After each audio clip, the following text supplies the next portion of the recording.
Ciao, salve a tutti, il narcisista e le sue 9 armi segrete. Quali sono? Quali sono le manipolazioni del narcisista? Prima di tutto voglio ringraziarti e ringraziarvi della vostra sempre splendida presenza, dei vostri commenti che sono sempre carini e tante volte accalorati. Veramente mi toccano anche il cuore tante volte, quindi grazie per questo. Ormai siamo in tanti, una comunità molto nutrita ed anche molto attenta perché vedo tanti commenti e domande che dimostrano attenzione e interesse. Quindi grazie di cuore. E insomma, il narcisista e le sue 9 armi segrete. Armi che sono decisamente manipolative. Le manipolazioni del narcisista sono di per sé stesse nascoste ed anche per questo sono armi molto potenti e la loro efficacia, il fatto che funzionino così bene ed abbiano funzionato così bene con te, se ti è capitato di essere vittima di un narcisista, è proprio perché sono armi e manipolazioni velate, nascoste, per questo così insinuanti oltre che appunto efficaci. Il narcisista prende le sue manipolazioni per esperienza ed anche per una sua insita predisposizione che dipende sempre e soprattutto dal modo in cui la sua indole e la sua personalità predatoria ed abusante hanno affinato le sue tattiche nel corso della sua crescita, in funzione delle sue esigenze affermative di potere, di controllo sugli altri. Un'arma segreta ed anche delle più potenti a cui ricorre ogni manipolatore, non solo narcisista, e quindi un'arma potente e segreta del narcisista manipolatore è l'adulazione e la lusinga. Presentarsi quindi come la persona più gentile, carina, affidabile e anche affabile. E poi un'altra arma è la disponibilità. Sì, perché il rendersi disponibile sembra una cosa anche molto umana, ma può essere usata anche come un'arma. E questa tattica il narcisista l'adotterà soprattutto se ti trovi magari un periodo di difficoltà nella tua vita. Il narcisista si dedicherà in quel caso a te per risolvere i tuoi problemi e lo farà in un modo da rendersi per te sempre più indispensabile. E già possiamo vedere come sia difficile considerare qualcuno che con te si mostra carino, affabile, disponibile e persino risolutore dei tuoi problemi come un manipolatore incallito che via via metterà in campo sempre più i suoi abusi psicologici con te. E per quanto tu sia a conoscenza di cosa sia la manipolazione e di tante tecniche manipolative, la tua mente, la tua coscienza troverà molte resistenze nel considerare il tuo interlocutore così disponibile con te e apparentemente empatico, che potrà essere un conoscente, un amico, un potenziale partner, come un manipolatore.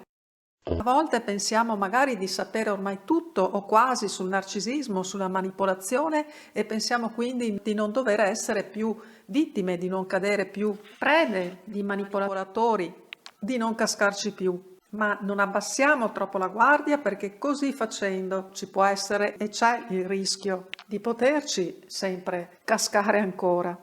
Non abbassiamo la guardia. Sì, se sappiamo tante cose dei manipolatori saremo certamente più al riparo da possibili manipolazioni, ma mai completamente. Non siamone così sicuri perché proprio quando si abbassa la guardia è il momento in cui potrai imbatterti nel manipolatore di turno e magari non accorgerti subito con chi hai a che fare.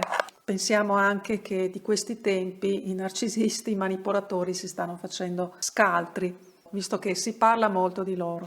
E poi un'altra tattica segreta del narcisista, un'altra sua arma segreta del narcisista manipolatore è asserire, mostrarsi potenzialmente sempre d'accordo con te, che è anche una tattica che nella PNL ha a che vedere con il ricalco, che in modo più specifico è assumere atteggiamenti dell'interlocutore. In questo caso il narcisista manipolatore assumerà anche le tue stesse movenze in certi casi per poi a poco, tramite una tecnica a specchio, rimodularli sulle sue movenze, sui suoi modi di fare e anche di dire. E poi un'altra arma segreta del narcisista manipolatore è la concessione, dare a vedere e a credere che lui si sta concedendo a te come una persona di estremo valore e quindi in quanto tale la sua sarà proprio una concessione.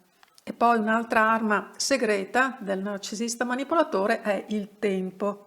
Il narcisista durante il suo love bombing ti dedicherà moltissimo del suo tempo e questa tecnica è adottata anche nelle tecniche di negoziazione dai venditori o dai mediatori commerciali quando sono in ballo cifre importanti soprattutto. Provate a vendere ad esempio un immobile e vedrete che ci sarà sempre qualche bravo, determinato venditore che si dedicherà magari anche a lungo a, per così dire, corteggiarvi. Questo perché si tende a concedersi di più e a prendere maggiormente in considerazione chi ci dedica più tempo. E in amore accade la stessa cosa. E poi un'altra arma segreta del narcisista manipolatore è la tecnica detta del raschiare il fondo. Anche questa tecnica manipolativa viene adottata nelle negoziazioni, quando il narcisista manipolatore ha concesso abbastanza, deciderà di non concedersi più, se non con il contagocce. In questo modo nella vittima scatterà un senso di colpa ed anche un senso di mancanza che cercherà di colmare andando incontro al manipolatore.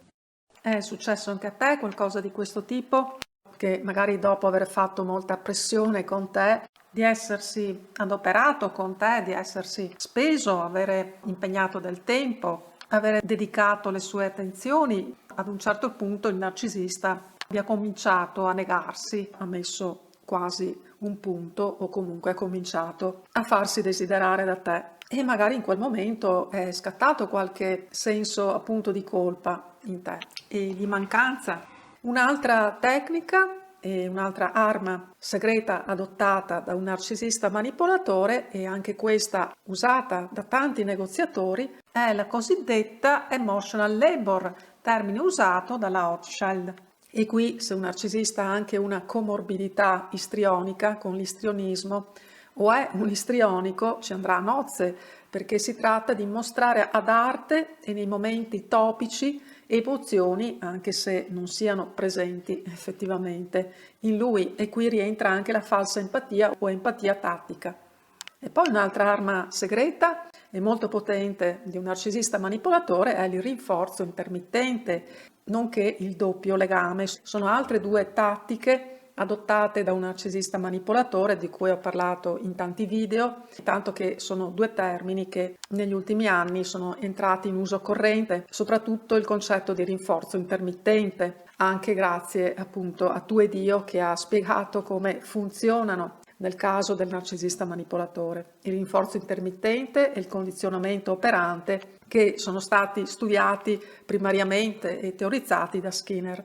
E in questo caso si tratta di condizionare il partner attraverso comportamenti reiterati, ad esempio di piacere, o per altro verso punitivi, in altri casi, in modo di educare, anche nel caso di una relazione di coppia, la vittima sentimentale, spingendola così a certi comportamenti specifici e soprattutto voluti dal manipolatore e inducendo la vittima a rafforzare il vincolo affettivo.